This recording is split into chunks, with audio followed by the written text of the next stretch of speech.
Josimar has been very kind to me since I arrived. Even before I arrived, I Facebooked him and he wrote back right away, "We can't wait to see you and you're very welcome to come here in Brazil." So thank you so much for that. He also informs me I'm the last speaker of the night. Is that right? So is it okay if I have a little bit of fun with you and not be so serious? I am going to give you some information. I did some research as well with the TED Talks. I was told to start off with a very shocking statement. Because I don't know you very well yet. I'm going to say that to the very end, if that's okay. So at least you'll pay attention to the very end. I was going to tell you a bit about myself, what I do for a business, and why was I even invited to come here to share the day with you. I'm a celebrity chef agent. And what does that mean? I make money for chefs, anything outside of a restaurant. So culinary students, I help share how to get a restaurant off the ground. I help chefs get published in their own cookbooks. I show chefs how to sell the cookbooks. The publisher's job is actually to print the book. It's your job to sell it. So I share with you how to get those clients, banks, sponsors, and how to pay for that book and how to get it off the shelf, and then to sell it around the world. The other ways that I make money for chefs is their endorsements. So you'll see chefs not just for food and wine, you also see them doing endorsements for BMW, for tourism. We just did a tourism exchange with the French chefs in Montreal to the New York chefs. Some of the chefs from Alberta are sort of cowboy country, down to Houston in Texas. So the chefs are used for a lot of different things. It's not just food and wine, it's not just agriculture, it's for environment, transportation, tourism, as I mentioned before. So that's where I come in between. And so how did I start this business? I'll give you some history. Oops. I'm just going to share with you 5 food trends that I did visit. I just came back from New York about last week. When I come back from a major city center, like I'll be coming back from here, going back to Canada, they'll be all asking, what are the 5 trends in Brazil that you experienced there? So I'll share with you the last ones I experienced in New York.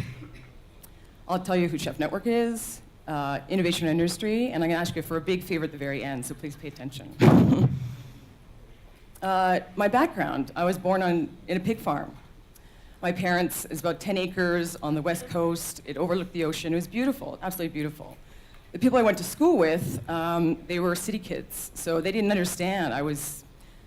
They ate very processed food, and when I was growing up, I would beg my parents to make me macaroni and cheese, something very processed. It wasn't until I was 16 when I realized why my parents didn't cook like that. They couldn't read the boxes. They couldn't read English. So once I figured that out, I started to buy the macaroni and cheese and make it at home, and I was very disappointed at the taste. It tasted nothing like from scratch. So that was a good lesson.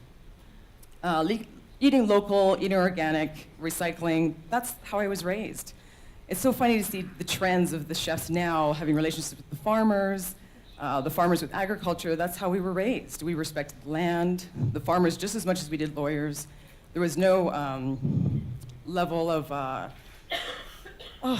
you weren't a snob if you were a lawyer or if you were a farmer. You really respected each other's profession. There was no entertainment on the farm. The only entertainment was your free time. It was definitely a very laborious farm. My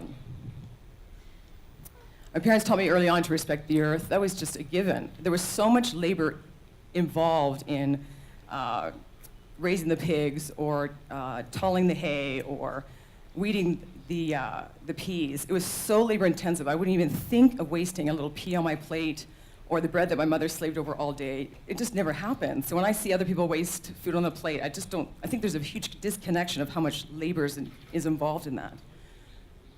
Cooking from scratch was just not only economical, it was for flavor. My dad to this day does not eat chicken from the store. He says it tastes like water.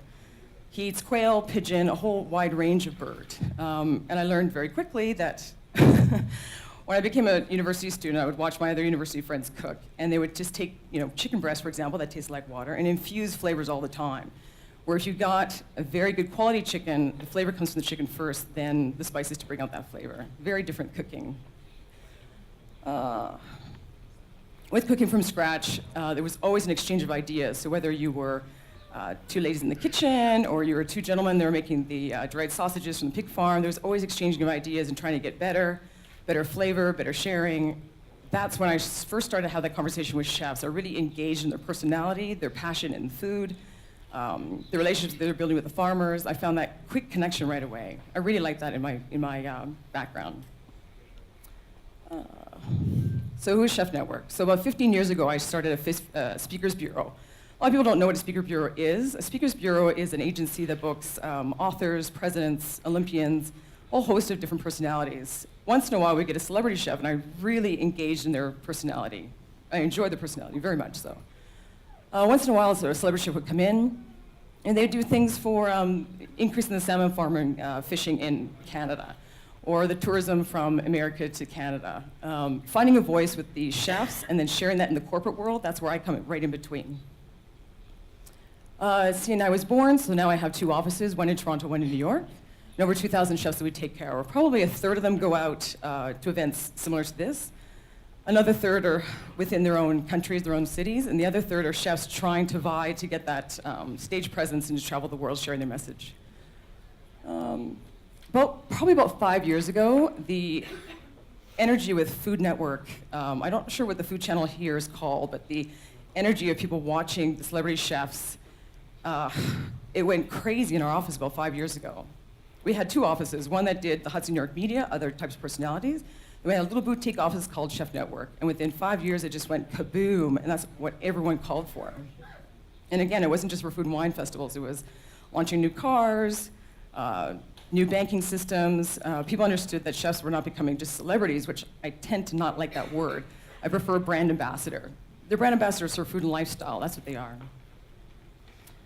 The easiest way to remember what Chef Network does is we make revenue for chefs, anything outside of a restaurant. It's the easiest way to remember who we are. Some of the trends that I've been coming across, nose to tail is nothing new. It's just saving of waste of a certain animal. But what I found out in New York is one chef in particular, he's now ordering his herbs from the whole entire herb. So for example, for chive, he would only order from the farmers if he can get the root, the bulb, the stem, the bulb, the flower, the whole entire thing. It made his cooking way more intensive. It's so delicious. If you ever get a chance to go to New York, the restaurant's called Sho, S-H-O. So herbs to vegetables. Very interesting. So I think the trend, so I spend so much time with chefs, I see them spend time with the butchers, those types of farmers, but now it's changing very, very differently to plants that have nutritional value, not nutritional value, but vitamin value. Very interesting. This way. This gentleman, Sean Hergad, he's 36 years old from Australia. He has the restaurant in New York City. If you ever get a chance, it's fabulous, and tell him that I sent you. He's fabulous. We were nibbling in these flowers, the whole dinner was a very, very powerful, intense flavor, much more than the bulb and the stem. The other trend that I'm noticing too is the niche restaurants and why those food trucks are surfacing everywhere. People are looking for the best grilled cheese sandwich or the best pizza or the best burger. Niche restaurants are definitely popping up. That's why the whole following of the food trucks are going insane in the US right now. Another niche, the best chocolate cake in the world. That's the sign on the door when you walk on Spring Street, New York City. My sister and I walked in and we had a bite, and it really is the best one. I think you have one here, actually, in Sao Paulo. Yeah. It really is the best chocolate cake ever. I was very impressed. This is just a little place in Toronto. They just have 8 grilled cheese sandwiches to choose from, and it's packed every day. It's very tasty. Another restaurant I went to, he just specializes in pork, Chef Todd English. The only thing I didn't like is the tables were shaped like crosses from a church, a little just unnerving. Didn't enjoy that.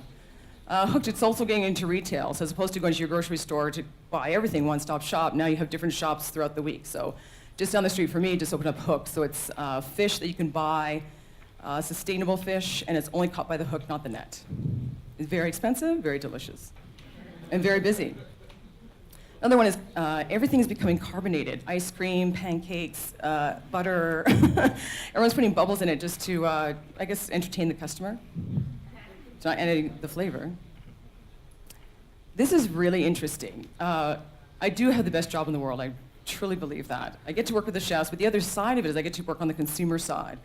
So the largest grocery stores in the world, or the largest producers of mozzarella cheese, or the big pasta companies, they're not all evil out there. They do want to do well. Their challenge is customers that purchase from them. It's really hard to watch. For example, I'm not going to tell you the grocery store, a very, very large grocery chain, I'm sure you'd know. They have a section of locally raised meat, and it's a small little boutique area in the grocery store.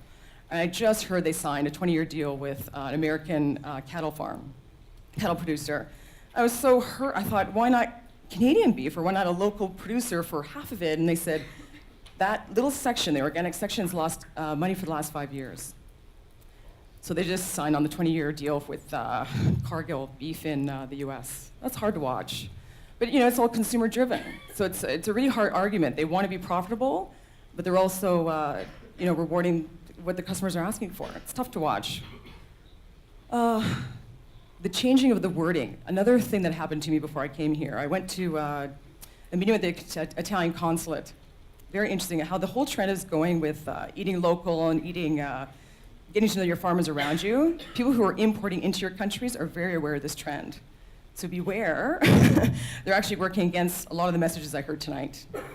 One of the things they changed was their wording of import. They're changing that word to heritage food. So they're saying things like, Italians have been making cheese for 1,000 years. You want to buy the heritage cheese that we've developed. So they're changing their word from import to heritage, and they're fighting against all the local things that you're trying to achieve. Salt, fat, all those words are being removed in marketing. I'm not even sure why. I think it's the consumer. As a consumer, I'm one of those consumers. Fat is flavor for me. Salt, depending on what your level is, it brings out the flavor. So those wordings are changing. Vitamin intake, the food that you're taking in all has to benefit you in some way. So they're very knowledgeable of the proper wording that they're using.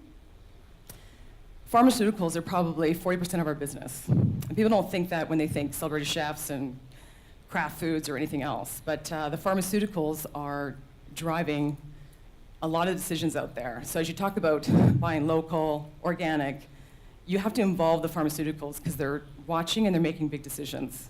It's also very scary to watch. And so pharmaceuticals are not just marching in with their big, huge banners. They're actually hiring farmers, hiring chefs, and they're making more of an entertainment message. So you just have to make sure of who's delivering that message.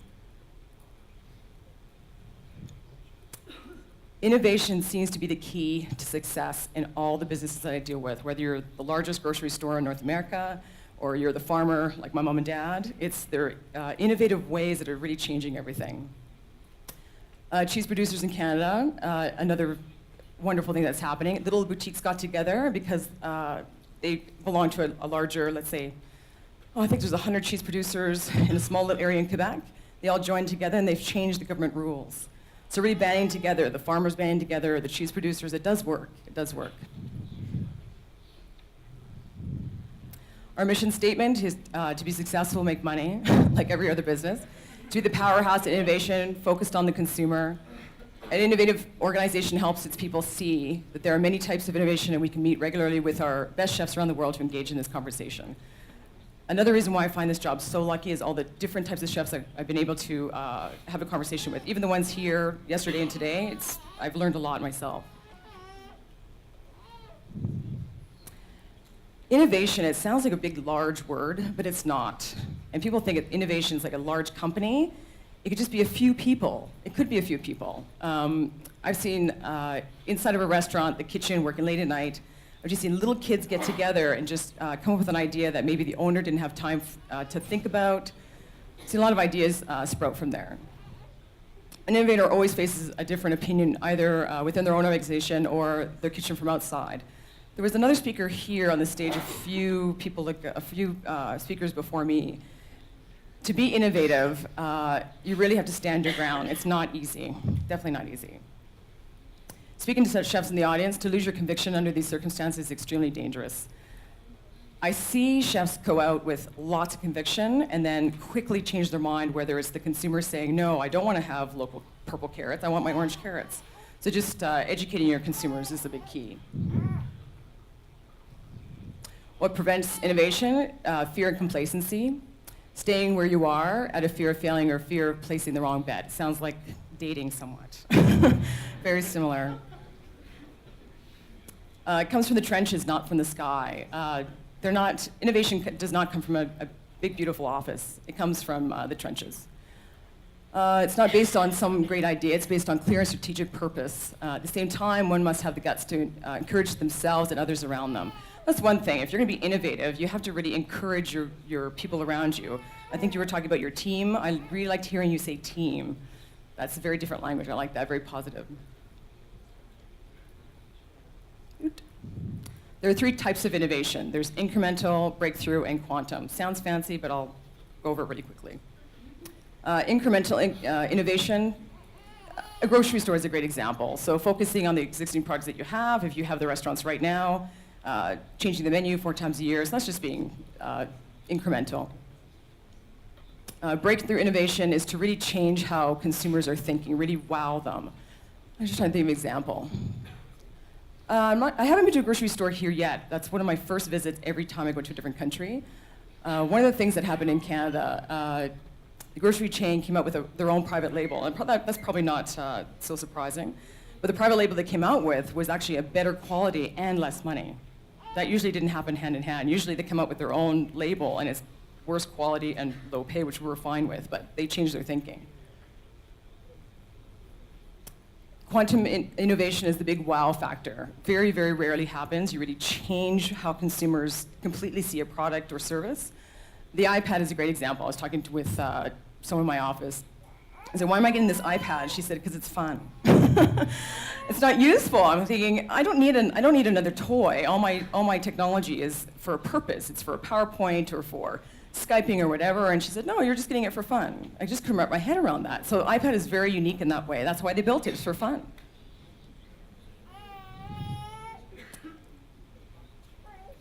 I want to have an invitation for anyone in this audience that comes to Toronto or New York to give me a little email address. Just send an email with info@chefnetworkinc.com. The subject is Brazil visitor. And I'll make sure to get that right away. So if you ever come to Canada or to New York, please let me know and you'll be my guest. Just all come at once. I